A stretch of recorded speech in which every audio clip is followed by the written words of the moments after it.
July 25, 1965, Bob Dylan goes electric at the Newport Folk Festival. While controversial with his fans, it's extremely effective against Neil Young's water type lineup, though less so against Willie Nelson's grass types.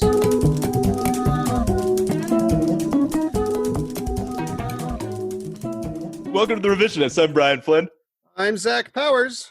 And returning to the show, one of our favorites, Katie Hannon, everyone. Hi, you guys.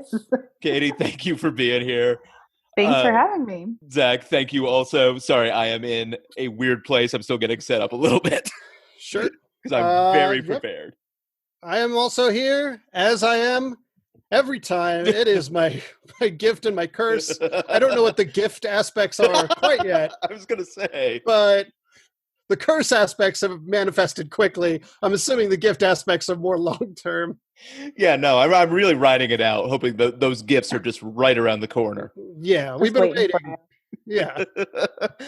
This is like people, if you've seen What We Do in the Shadows, it's like being the familiar to a vampire, where eventually we're going to become a vampire, but we got to play the long game here. I love how you see that as a gift. Well, it is an immortality. Sure. And freedom from morality, I guess. Cool. We don't need to dive any deeper into that. I was thinking the opposite, like you'll get your gift in the afterlife, as we all will. Yeah, for our obedience to the Lord. Oh, what is his name? I'm drawing a blank. You're telling me instead of doing a podcast once every 2 weeks, I could just go to church once every 2 weeks? No, it would be a lot easier. It's a tighter schedule than that. Yeah. I'll fudge. He'll let me fudge the numbers a little. Yeah. No one bats 1,000. I'll just do finger guns at the skies every other week and be like, "Looking out for you, God." That'll be good. You're looking out for God. They don't tell you, but that's okay. Every other church, you could just kind of be like, "I'm thinking about you, big guy," and it works. So it's basically sending a card to your grandmother. Yeah, pretty much. It's the thought that counts. Yeah, so this is a podcast that is a comedy history podcast. What does that mean? History is not funny for the most part. When Ronald Reagan almost died, that was pretty funny, but the rest of it's glum. And what we actually do here is we talk about a person or event from history. We give a real account of that person or event. And then another member of our esteemed council gives a crazy batshit alternate version that could be whatever they want. It could be as crazy as they want. It could technically take place entirely in the future and not be history at all. That's up to them. It's allowed. I don't know if it's a good strategic move or not, but I mean, we don't have to figure out the cost-benefit analysis there. Yeah. And then at the end, we, and then later you, the listener, vote on what becomes the true history of this brilliant blue, polluted, dying, cursed marble we call Earth going forward. I want to almost just go back and find the point where Earth jumped the shark in your telling of it. Yeah, I mean, yeah, in my telling of it, it was probably 10 to 20 episodes ago. In life, it was, I mean, we're talking at least 150 years ago, probably more like 500. Okay, not in your life. Okay. Yeah, in the world's existence. Regardless, we are doing our medical history run of episodes for no reason related to the real world at all. If you're listening to this in 2025, nothing happened this year. It was good. And last time we did the dancing plague, the European dancing plague, the results of which are not in yet. So that's still in the air. We'll get back to it next episode if you're curious about what happened with the dancing plague, according to two idiots. Wait a minute, I was one of those idiots. That's true. Uh-oh. So I have this problem every time where if I am not doing one of the main things, I fucking forget what the topic is. Jon Snow. Oh, right, Jon Snow. It's the one that's not Game of Thrones. And is instead, or maybe it is. I don't know. I don't know. Yeah, it could. I mean, There is a strong chance it is going to just be Game of Thrones at the True. end of the day. There were definitely people I was like, oh, we haven't had them on in a while. But I was like, no, I know exactly what they would do with this. And I'm like, no, Katie's the wild card. I mean, the trap is I mean, I did pretty baited. much. Yeah, I. no, I mean, at least I like I wasn't able to predict it. It's a tough time. I think we all have to go with our first thought at Yeah. times. Mhm. We're all struggling. So Yeah, next week we're talking about the famous scientist Bruce Wayne. Just whatever you comes to mind. yeah, Oh, God damn it. Well, I'll be doing the actual history, and Katie, you'll be doing the alternate. yeah, I can't wait. That all checks out with me. The person who did so much preparation that I forgot what the topic was. Regardless, Brian, if you are all prepped and ready. Yeah, I am scrubbed up, ready to go. I will say, before I forget, my main source for this was Michael Ramsey from Baylor University, writing for the NIH. And on the other end of the scale, Wikipedia. Ramsey Bolton? Jon Snow's classic rival? Yes. His Who wrote classic rival. slander about him? And was also like legitimately a torturer and Like, a rapist. the worst- Yeah. the worst character on the person show. Orphan, yeah. Yeah. Yeah. Of everybody on the show, the worst character, to the point that it was like, writers, you didn't have to go this hard. It's excessive. Where it's like you're worse than Joffrey somehow. I know. We accepted Joffrey, and now you've gone so hard that the community is turning on you. It's almost like the George W. Bush sort of revisionism, where Joffrey is now like, oh man, Yeah, he was kind of cute. It was funny Yeah. when he did that. We can always be like, remember, Bow and arrow. Yeah. he's in that scene in Batman Begins. That was fun. Anyway, Jon Snow, he's sort of most famous as the big daddy of epidemiology, the father of epidemiology, I guess is the way people would phrase that. He was born in York in 1813, the oldest of 9 children. Thing you need to know about York is that it's located at the junction of 2 rivers, the Ouse and the Swale. Look, this is like, some of these are like Russian for me, where I'm probably going to mispronounce these, even though they're fucking English. Yeah. York is most famous for being upstaged by its son. Yeah. Yeah.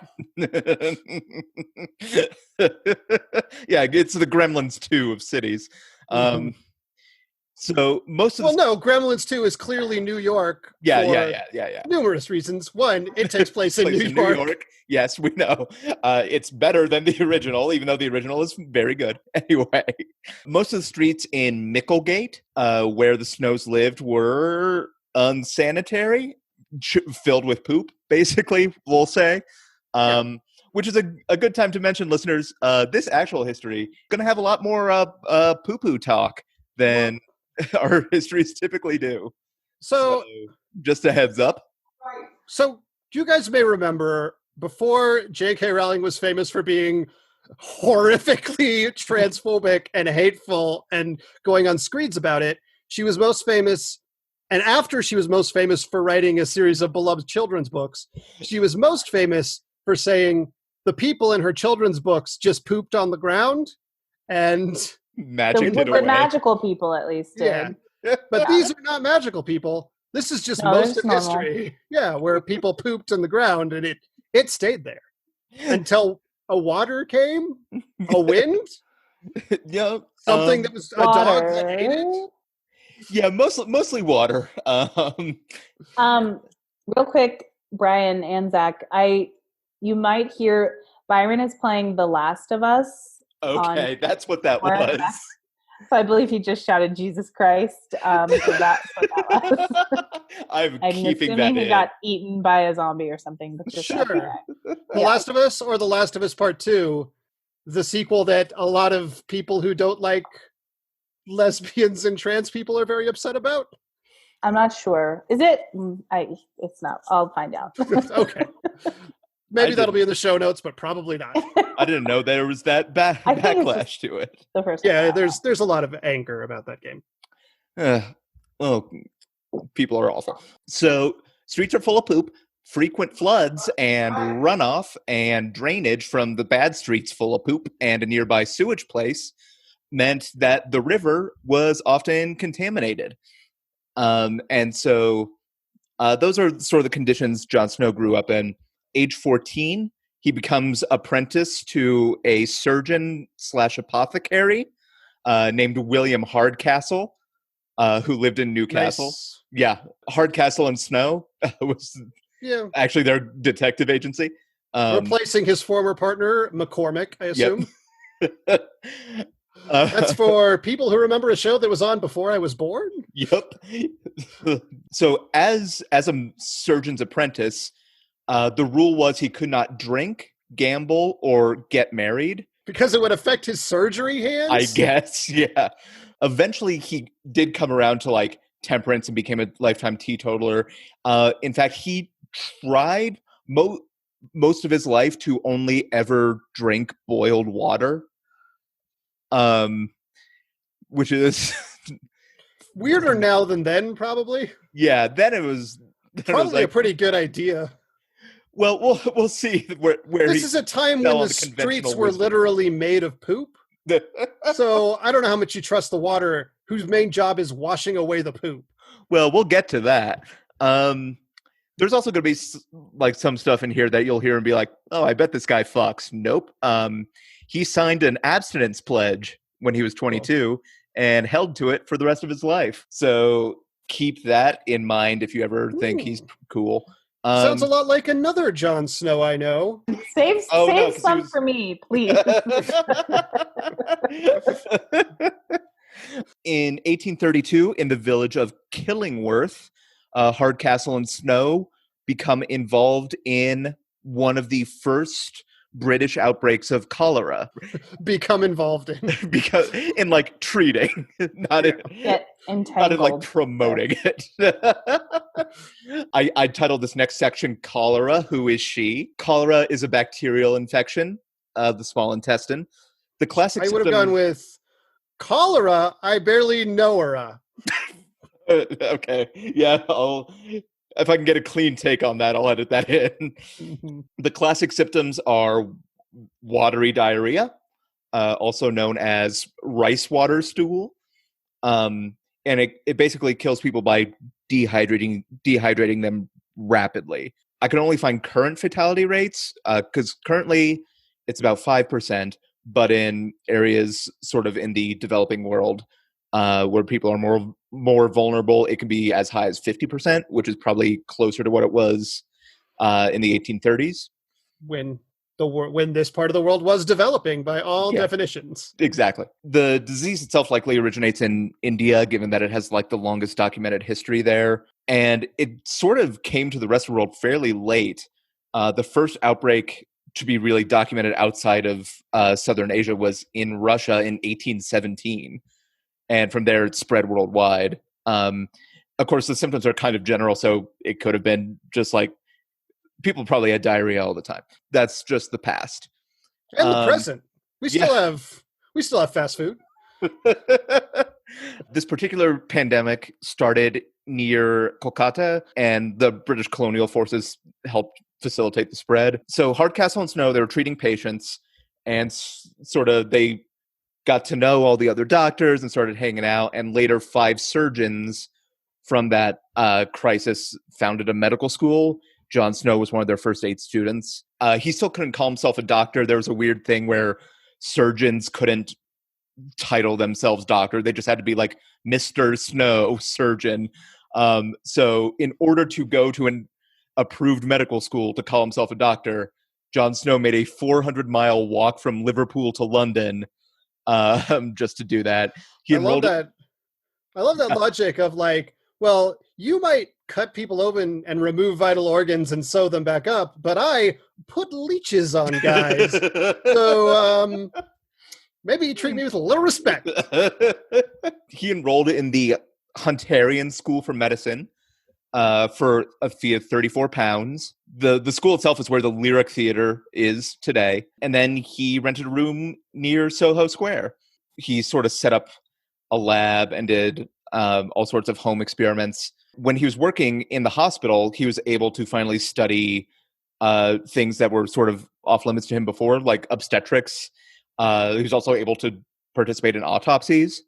And one of his first big things was they embalmed corpses using arsenic in those days. And he did an experiment and found that the thing that was causing medical students to get very sick was inhaling arsenic vapor from corpses. So his paper on that led to a change in embalming practices, and also apparently caused candle makers to stop lacing their candles with arsenic, which was a thing. Nice. Cool. I guess it made them Good job. Yeah, it's like a weird like Yankee candle. Yeah. Arsenic and lace. Well, that's Yep. Fresh lace. Extremely popular candle flavor at the time, yeah. That's the thing. Why do you want old lace? Anyway, he set up practice as a surgeon, general practitioner, and obstetrician. He was known for being like good at baby delivery, good at babies. He studied especially like respiration and the chemistry and physics of inhaled gases like ether and chloroform, and specifically their application to midwifery. Okay, so this guy's like, I don't drink. I just inhale gases. Just like ether and chloroform, you know. So he's like straight edge in a way, I guess. Yeah. Parties, yeah. He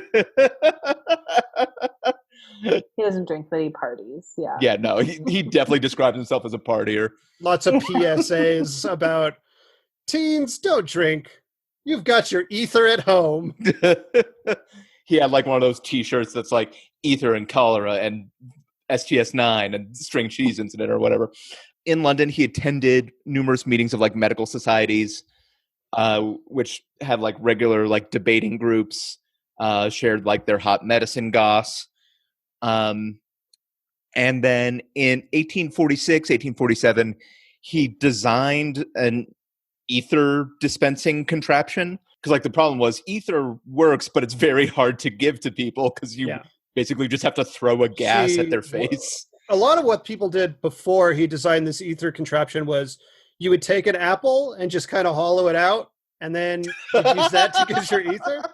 Yeah, I heard of that, but with like a Coke can was what. That was also popular. It was also really popular. You really get the like aluminum too, which is nice. Yeah.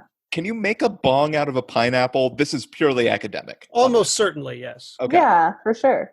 Okay, cool. Good to know. For reasons. So in 1847, he published a book on the inhalation of ether, which sounds like a banger. And he also began studying chloroform more intensely, because that was when it was really first introduced. In 1848, he investigated the death of Hannah Greener, a 15-year-old who died during toenail surgery. Most dangerous surgery. Yeah. Well, the danger was she was given chloroform via a rag over her face. And so she quickly lost pulse and died. Snow sort of investigated her death and a few other chloroform-related deaths. And hers actually became the first recorded death from anesthesia. So he devised a safer way to use chloroform. The church, medical establishment, and society didn't approve of using anesthetic during childbirth. Pregnant women sure did, because he started administering it to them when they came to him, but society frowned upon it for reasons, misogyny. Despite this, he gave Queen Victoria chloroform during the birth of her last two children, and her sort of public embrace of it led to a wider embrace among the scientific community, which is not how that should work. But anyway, the thing he's really known for is at this time, there is another cholera pandemic underway, and it reaches London in 1848. And the theory at that time was that cholera was spread by what's called miasma, otherwise known as bad air. So it was like pollution or just like corruption. Germ theory had not been developed at this point. Sure. Miasma was sort of dominant. The theory that illness was a moral failing was sort of falling by the wayside, which was nice. Sure. We're in a nice middle ground between absolutely fucking insane and somewhat accurate. Somewhat. Yeah. I found this quote that said, miasmas blamed cholera on bone merchants and workers in slaughterhouses. Snow, famously abstinent, so not a bone merchant. Didn't Snoop Dogg play the Bone Merchant in that one movie? Yeah, that movie Bone Merchant. Yeah. Yeah. I got bones here. Bones. I really hope I remembered right that it was Snoop Dogg and the Bone Collector, but I think I remembered it wrong. I thought you were thinking of the movie Bones. I've never seen the Bone Collector. The television show Bones with David Emily Deschanel and Boreanaz? David Boreanaz. No, there's a Snoop Dogg movie just called Bones. The Bone Collector. Yeah. The Bone Collector was Denzel Washington, but there was definitely a horror movie. Okay. There was definitely a horror movie where Snoop Dogg played like a killer. I think he was either a vampire or a werewolf or both. I don't know. I've not seen Bones. See a crossover. Oh man. Workers in slaughterhouses, knackers yards, and other offensive trades whose foul-smelling odors were thought to be closely involved in transmission. That was the miasmas theory.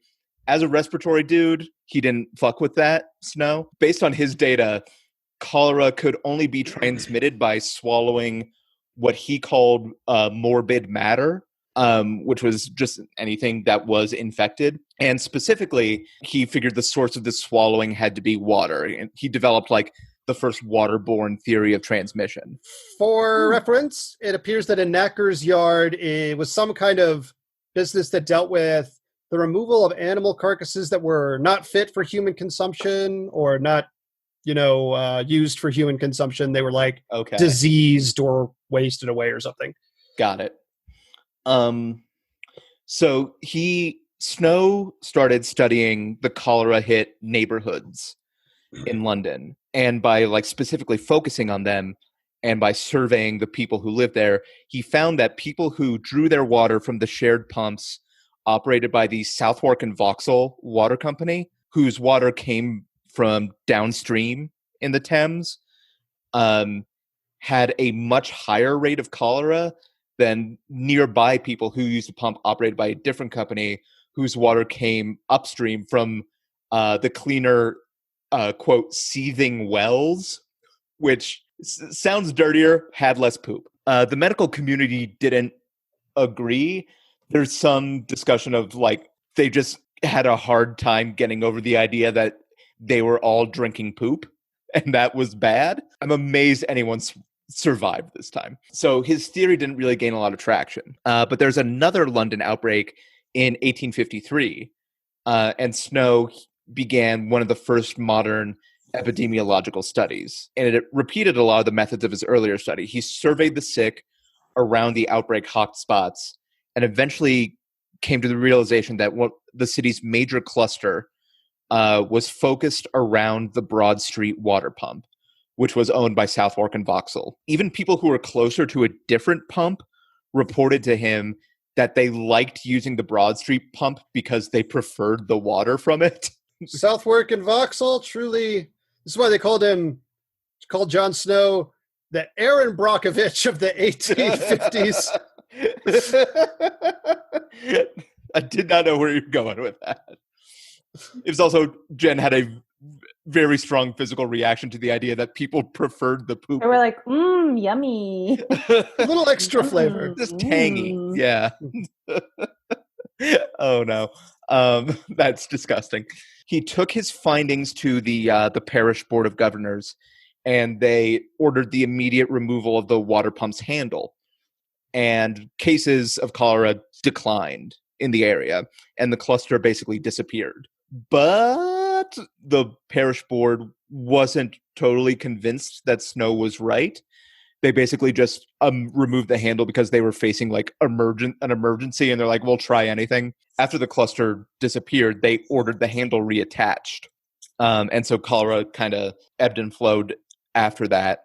Jon Snow continued to argue his theory for the rest of his life, but it wasn't accepted among his peers until the fourth major London outbreak in 1866, where one of his rivals was basically trying to conduct a study to disprove Snow's work, but fucked it up and ended up proving it. Jon Snow was dead, so he couldn't enjoy that. He died of a stroke in 1858. He did, for the rest of his life, keep experimenting mostly on himself until he died. I guess just giving himself ether, which we'll call experimenting. He's buried in London's Brompton Cemetery, which is the most British cemetery. Brompton. A plaque commemorating Snow and his study stands on the site of the old Broad Street pump.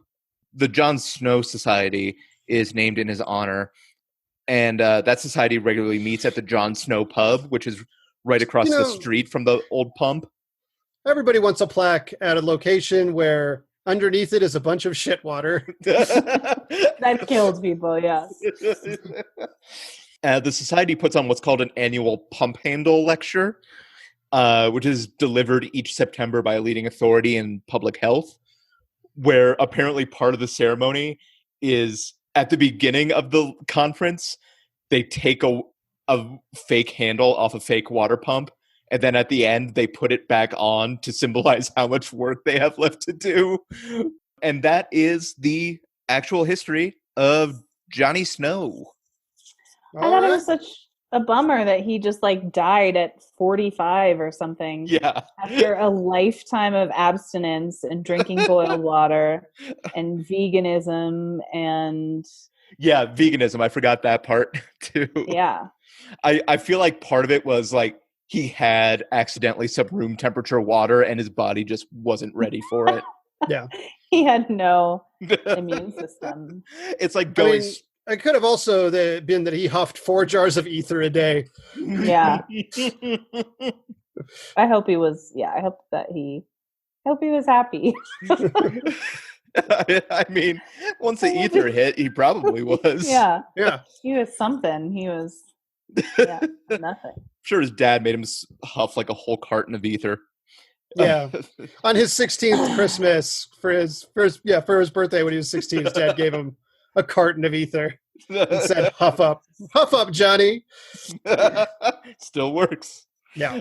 Thank you, Brian, for the real accounting. Mm-hmm. But now we jump over to Katie to see if there's any alternate takes on the life of old Jon Snow. Yeah, I heard some different things. Again, I apologize. It's a tough time for us all. Please. So I did not mean to impugn that sort of thing. I mean, the man's name is Jon Snow. So he was born in England-ish, probably. It seems, like that. Or an analog thereof. Yeah, some sort of thing like that. His family, there were many children, as you said, Brian, lots of kids. He was the least favored child, I think we can all agree, but lived, kind of an idyllic life in the countryside. And then I think we both were kind of on to the same thing here. At age 14, he joined the Night's Watch, so he could not drink, gamble, or get married, that kind of thing. Took a vow of abstinence, pledged himself to a life of purity. So basically everything Brian was saying. And, he did some learning there, grew up a little. There were some maesters, who taught him some things. One of my favorite things about Game of Thrones is that he just changes one letter. One. Like, what is this world? I can't even imagine. Such world building. A maester? What could that be? Jon Snow's Edward and not Edward? What? Jon Snow's an especially good one because he takes the H out of John, even though still in the real world there's some people. There's like plenty of fucking people. Yeah, just J-O-N. Yeah, I mean, I'm Catelyn, there's plenty of people go by Cat, but there's trenchers of gravy, there's capons. There's a lot of food porn, which we also have in real life. So there was an epidemic sweeping the north at that time, and a lot of people were sick and dying, and he, wanted to do something about it, but he actually he knew nothing. Jon Snow knew nothing, so he couldn't really do much. He didn't really understand it, I don't think. I think there was some different theories about what was going on with miasma or whatnot, but it was a little more complicated than that. And then Jon Snow, he learned a lot. And like, as you were saying, Brian, he found out, about some, he did some different experiments, found some revolutionary medical procedures, such as using dragon glass and Valerian steel and even fire to combat this epidemic that was sweeping the nation. But unfortunately, a lot of people didn't believe him. They didn't want to see it that way. That seemed scary to them. It seemed gross. So he really had to find some allies to try and convince people what was actually happening. He needed some more resources. So he reached out to, someone that he thought could help, similar to, what you were talking about, Brian. Unfortunately, it was his aunt, and he did fall in love with her. Unfortunately, that's what happened. That's how it goes. Yeah, I mean, she's hot. She's literally scorching, and he fell in love with her. And that really turned a lot of people off. They really did not like that. Yeah, I can attest to that. Yeah, that feels right. One. Yeah, I think we all... this is completely an aside, and maybe you can cut this out. But I work, my job, I'm a therapist, and I do work with adolescents who have sometimes done something inappropriate sexually. And then sometimes it's my job to explain why family members shouldn't have sexual contact. And really, sometimes I'm like, this sounds terrible. But I'm like, it's a societal value. Mm-hmm. And I mean, if they had children, they would, the closeness in genetics is bad for reproduction. But if I asked you, why is incest wrong? What would you say? Yeah. I mean, where do you start? Where do you start? Anyway, people don't like it. That's one thing. It's additional. It depends on the circumstance. Obviously, if one of the parties is a very young person, I would go ahead but that's really more of a pedophilia thing. For sure. Yes. We're definitely. And then there's the incest, the chance for problems, birth defects, and the like. Yes, but totally. I did think the other day, if two people who are cousins... I can't wait to hear this. Who are both, say, both men or both women and have no chance of having children anyway, are in love with each other, why would that be a problem? And I had trouble answering. Sometimes you're when you really think about it, I think power dynamics obviously are, if someone's in more power, someone's in less, age, obviously, no thank you there. But that's a good question. Maybe something to think on. Yeah, this could be a bonus episode. Well, we should probably move on. Yeah, let's not get into this. I will say, Katie, every time this isn't happening now, but see you at a show or a mic, and you'd be like, oh yeah, I just came from work. I'd be like, oh God, yeah. Yeah, that's a good thing to remember. Just anytime you see me, that's what's going on with me in my day-to-day. Let's listen to people in desperate need of help on stage.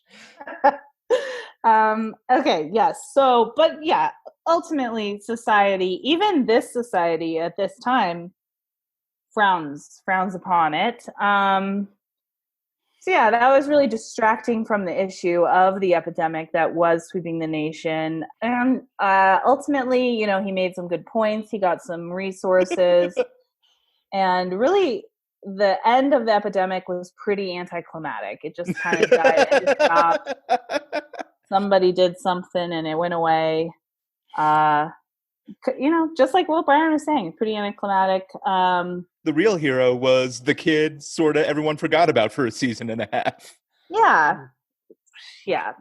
Anyway, most people didn't like any of this stuff that was happening. So, take that with a grain of salt. Ended up not really, nothing happened with the aunt.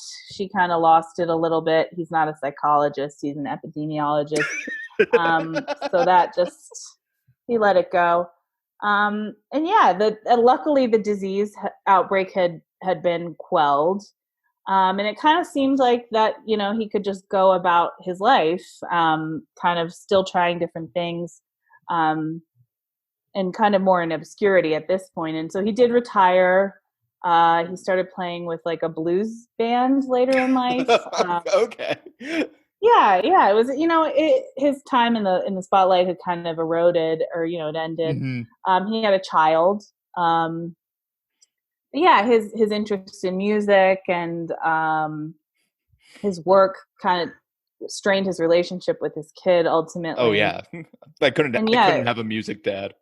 No one wants a music dad, including his own child. And his child really felt left behind at a lot of different times. And he gave his kid a harmonica, just to be like, I'm always here with you, and unfortunately he went to play but he went to play a gig, decided he was sad, missed his child, and turned around, and unfortunately died in a car crash right here in Colorado, if you can believe that. Really sad, tragic ending to his life. His son was pretty sad about it. But his son was like, I have this harmonica that my dad gave me, pulled it out about a year later, played it a little bit. And what do you know, like his dad it didn't just mean his dad was here spiritually with him, but also like corporeally came back to life in the form of a snowman. Oh, okay. Yes. Yeah. And that's when the snowman revealed that his name wasn't actually, his name, Jon Snow, was an alias for his real name, which is Jack Frost. So that's the alternate history of Jon Snow. Two terrible pieces of entertainment that I just mashed together for no reason, with some talk of incest. I love it. I said that as the incest part was coming back into play. I love it. Listeners, you have a special poll this week about not just the topic, but also how do you feel about incest? Let's open it up. No pressure. I mean, we all know it's wrong, but like when you really think about it. All right. Anyway. Before we conclude, real quick, plugs time. I'll start. I got a new podcast. I revived a podcast I did with my friends Russell and Chris about 10 years ago because it's COVID times and no one has anything fucking better to do. It's called The Movie Trap. It is sort of a game showified movie podcast.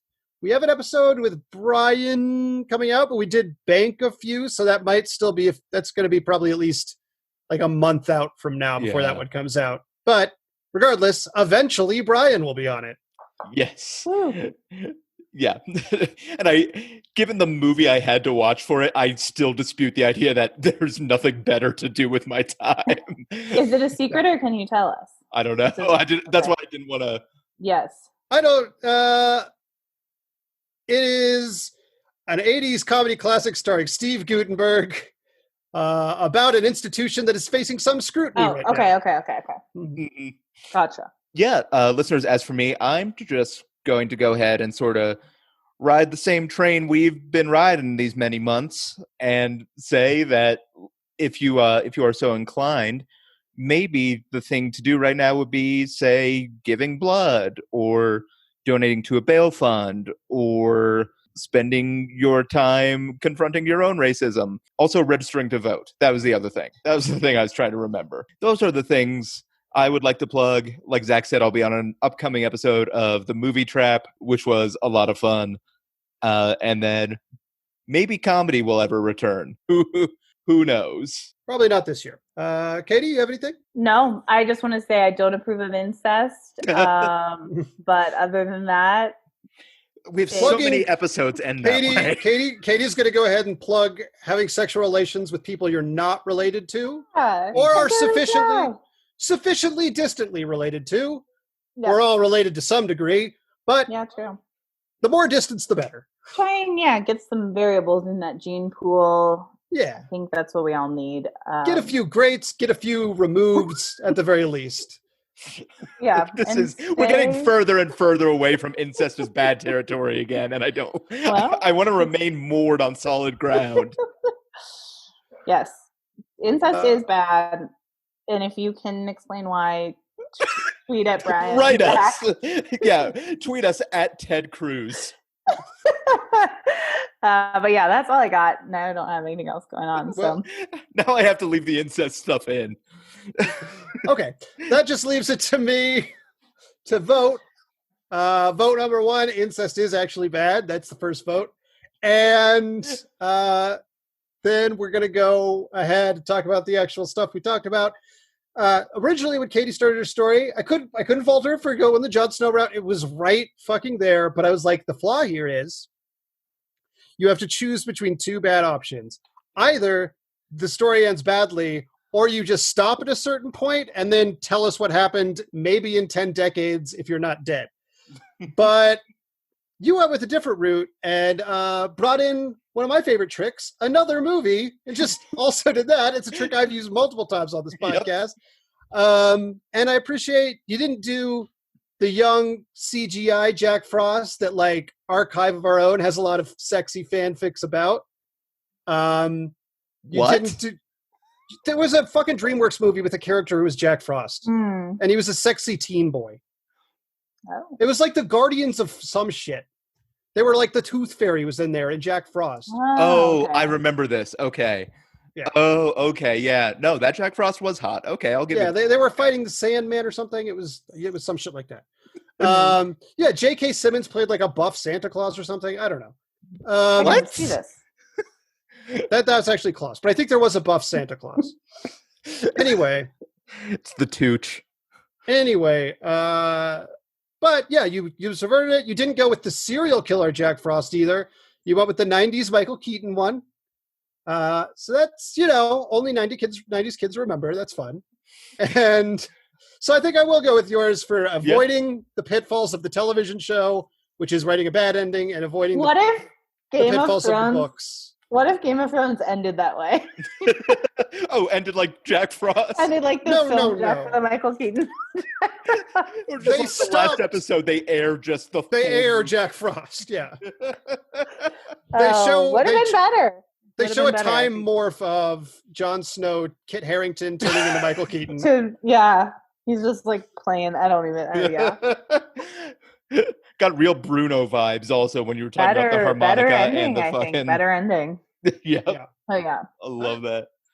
Well, listeners, voting is now open for you on the Patreon. And check out the Instagram poll next Wednesday if you're listening to this on the day it comes out. But I think that'll do it for this episode. Katie, thank you so much for joining us. Thanks for having me. This was so fun. Yeah. Sorry we were both in a rush. That's so good. And Zach, thank you as always. Of course. For everyone here at The Revisionists, I'm Brian Flynn. I'm Zach Powers. Have a good time. I really let the S sizzle on that revisionist.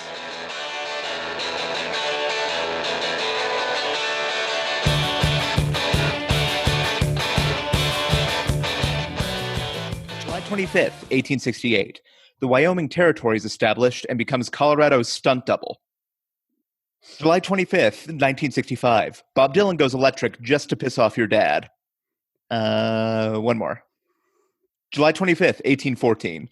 American soldiers unsuccessfully attack Canada as a failed attempt by soldiers to liberate their girlfriends you haven't met yet but are super cool. Cool. That's all I got. Okay. July 25th, 1722. The Drummers' War begins along the Maine-Massachusetts border.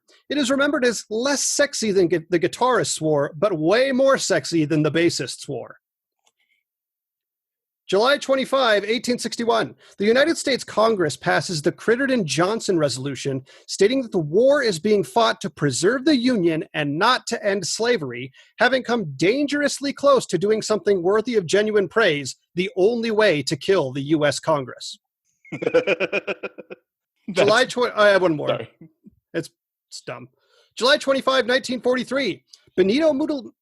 July 25, 1943. Benito Mussolini is forced out of office by the Grand Council of Fascism. So, welcome to the resistance, I guess?